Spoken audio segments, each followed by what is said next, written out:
Hey family, welcome to the Hub.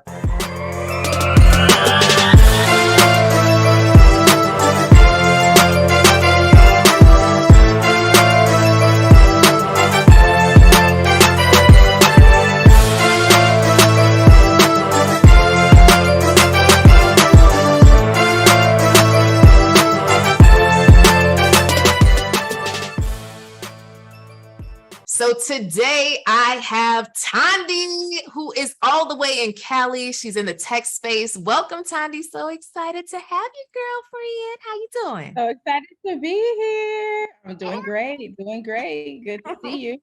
Oh, always good to see you. So, Thandi, we've had some breakthroughs this past week, and I thought it would be selfish if we didn't share with our listeners a little bit of kind of what goes on in the Real Love Network. But even before that, I'd like for you to share like how long you've been knowing me and what that's been like. Go ahead, girl.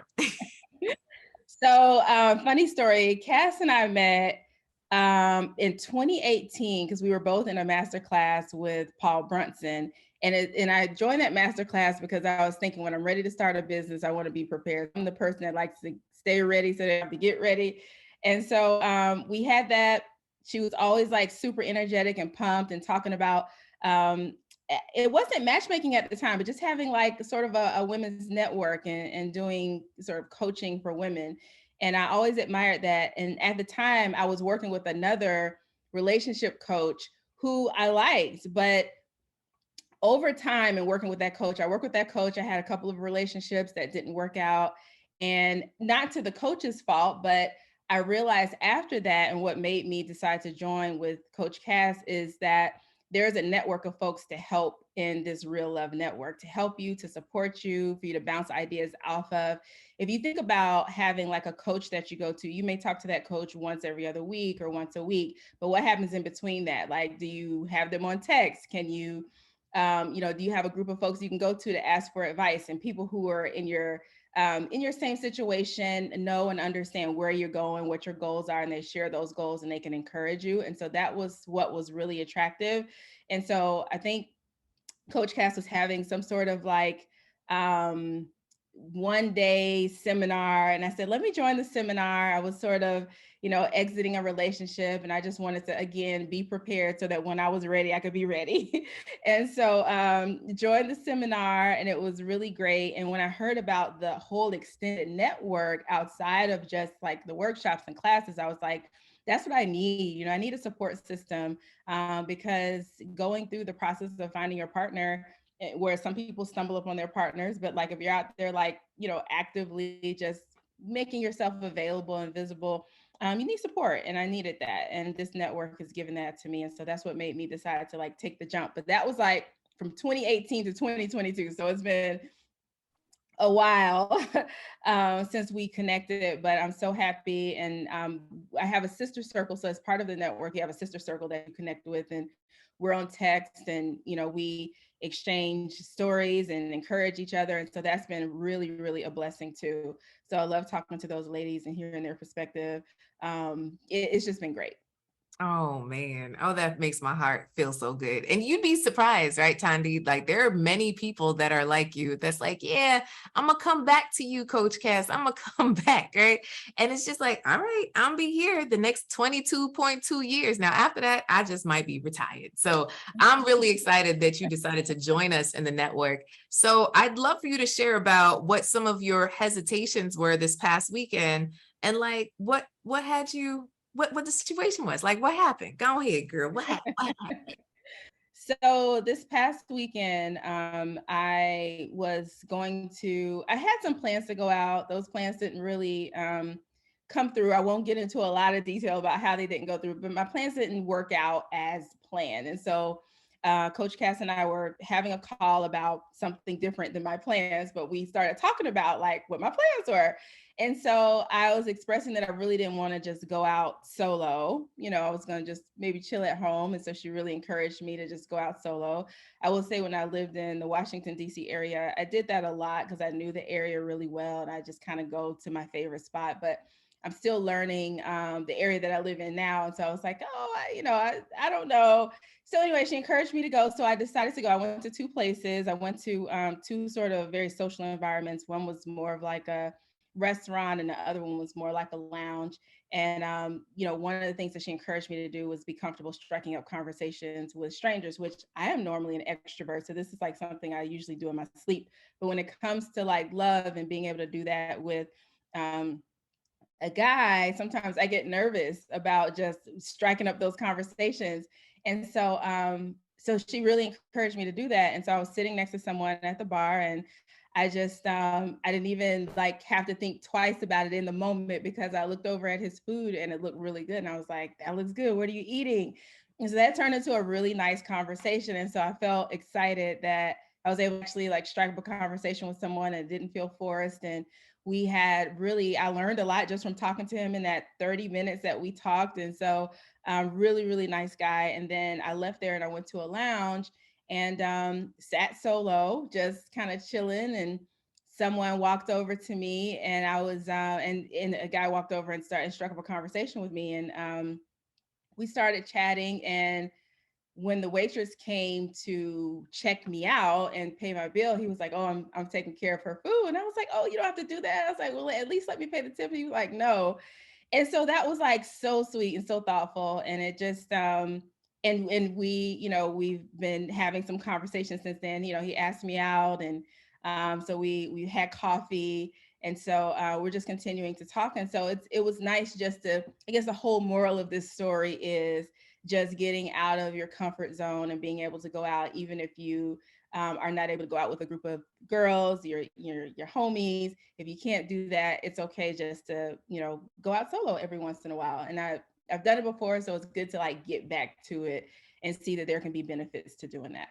Oh my goodness. So y'all, Thandi's being real modest, right? And I want to just say this to like, you know, everyone listening. It just depends, right? So we have the introverts that don't want to go out by themselves. And then there's the extroverts that became introverts because of this whole pandemic. It's just like, well, I want to go outside again.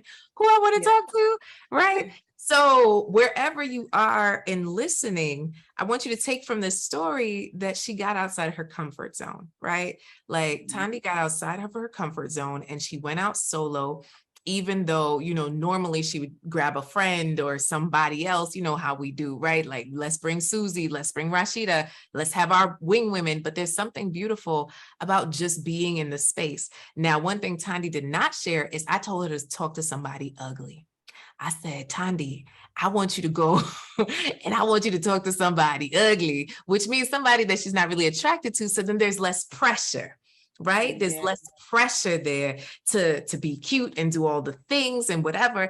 But what I really credit that night to is the fact that she spoke to someone and like she broke the ice with somebody in spot number one. So when spot number two happened and that guy came over, her guard was down. And she just enjoyed the conversation. And there's something beautiful, right, Thandi, about enjoying the conversation. Like, it's been a minute since you just enjoyed a man's conversation, right? Like, just for what it was. Yep, absolutely. Absolutely. It was refreshing. It was good just to have like no pressure conversation, just chat. And, I'll tell y'all, I've been like a little bit anxious going back out because, of the pandemic. And so I had my mask on most of the time. And so I told him, I was like, I'm going to be wearing my mask and just letting you know. He was like, cool. So he even respected like my boundaries, and I wanted to wear my mask. I even wore it when we went to have coffee because I just want to be extra careful. And so, but he was a good sport about it. And so it was nice to have that, just to be able to be myself and not feel any sort of pressure. So that was good. I'm so proud of you, girl. Thank you for encouraging me, because I surely was like, well, I don't know if I'm gonna go out tonight. But I did. So happy that I did. Yeah. So the key takeaway here, fam, is to get out of your comfort zone, do something different, and of course, join us in the Real Love Network, because it is a beautiful, beautiful space. So, Thandi, I know that you have your sister circle. So what has that been like? So you've been a member for less than 2 weeks and already having breakthroughs. So what would you say you love the most about having a sister circle and the sessions? Yeah.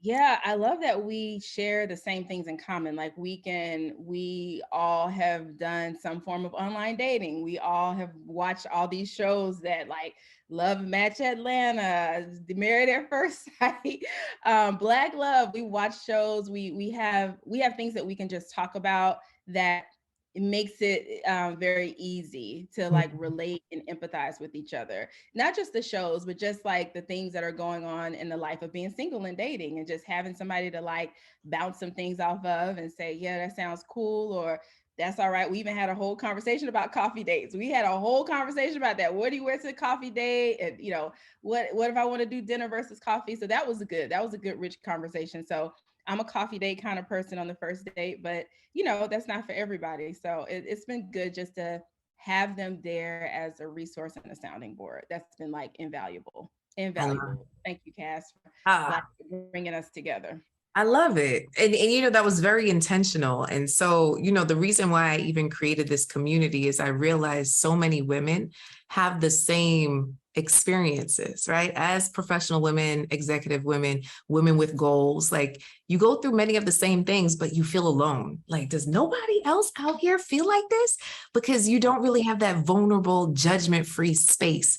So I really created the Real Love Network to be that, that space where you can just be and support each other in an authentic way, in a beautiful way. Oh, it makes me so happy. I agree. And we need that. Yeah. We need that. There are not a lot of spaces where you can have a community like this. So I appreciate it. I'm taking full advantage of it, and it's been invaluable. Mm. Invaluable. Well, all So right. join. If you're thinking about it, jump over that fence and join. Just go ahead. So anyone listening in, you could go to reallovenetwork.com to join us, reallovenetwork.com to join us. And if you have specific questions, you could email coach@inspiremany.com, coach@inspiremany.com.